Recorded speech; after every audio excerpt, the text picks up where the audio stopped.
In the black, today investors were in a buying mood across all indexes. The Dow jumped more than 203 points today to finish the week at 36,327. The S&P was up more than 17 points to finish at 4697. And the tech-heavy Nasdaq was up more than 31 points to finish at 15,971.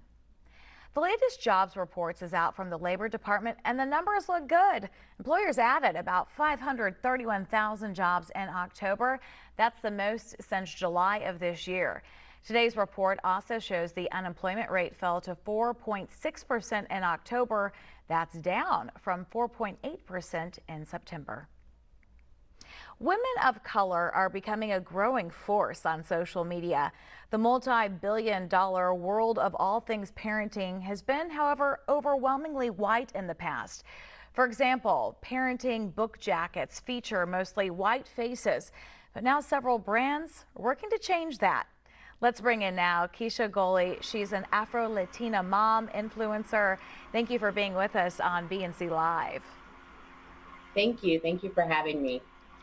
We were talking, this is such an important topic, so true, so relevant, but I want to start with your journey to social media because it started in an interesting way, sort of a disagreement in a Facebook group with mothers. So describe what prompted your journey.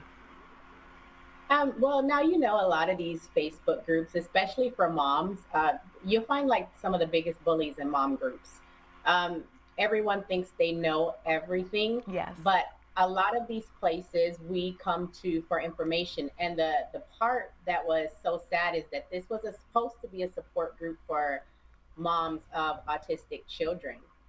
However, what they didn't understand is that as Black mothers, our journey is just a little bit different. There are things that we have to deal with that their children will never have to deal with.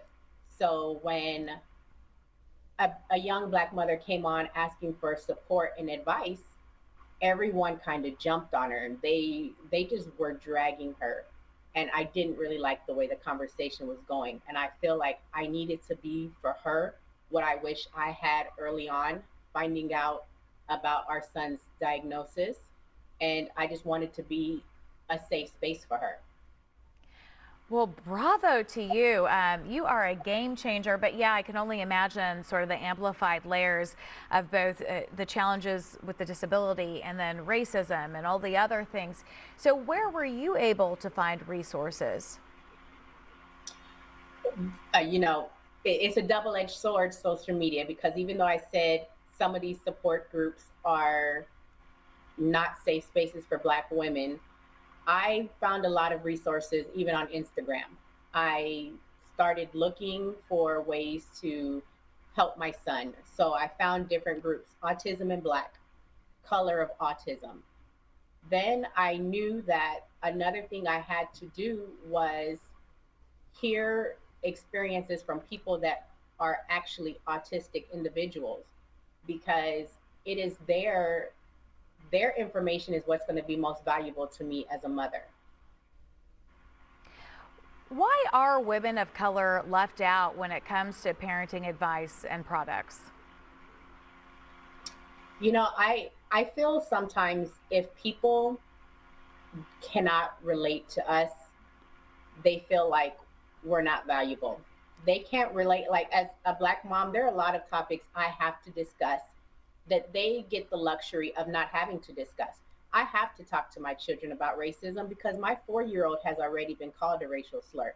So unfortunately, yeah, these topics have to be brought up.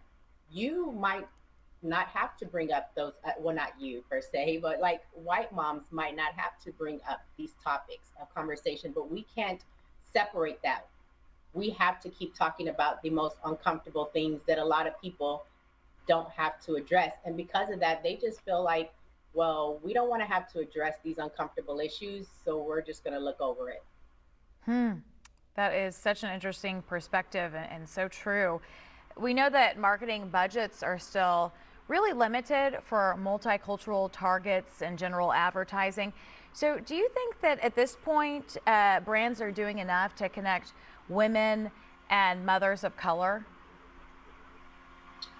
I think that brands maybe as when it was kind of like around the same time as Black Box Twitter kind of emerged, they kind of reached out to a lot of Black people to show, hey, I'm trying to show that we're a diverse group and we care about you.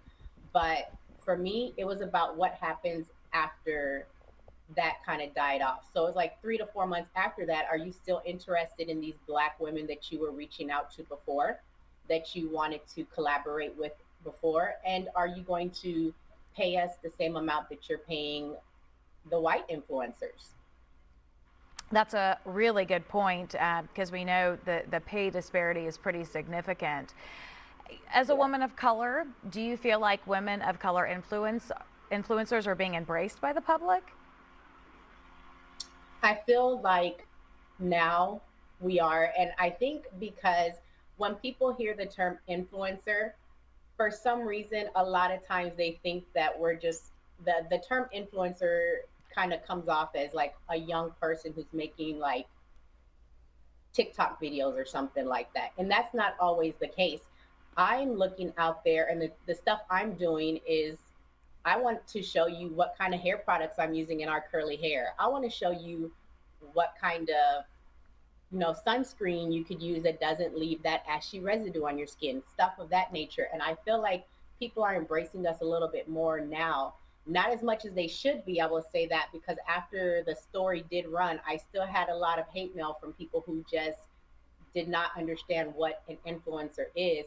And once they see that a lot of us are we are highlighting different topics, we're sharing our real life experiences. So more people will be open to it now. Yeah, you are giving us as mothers. I've got two little ones myself, news we can use. I love it. Where can we find more of you?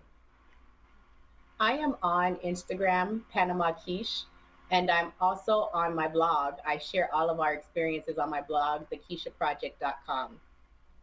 Well, Keisha, thank you for all that you do and for being with us here on Thank you. VNC Live.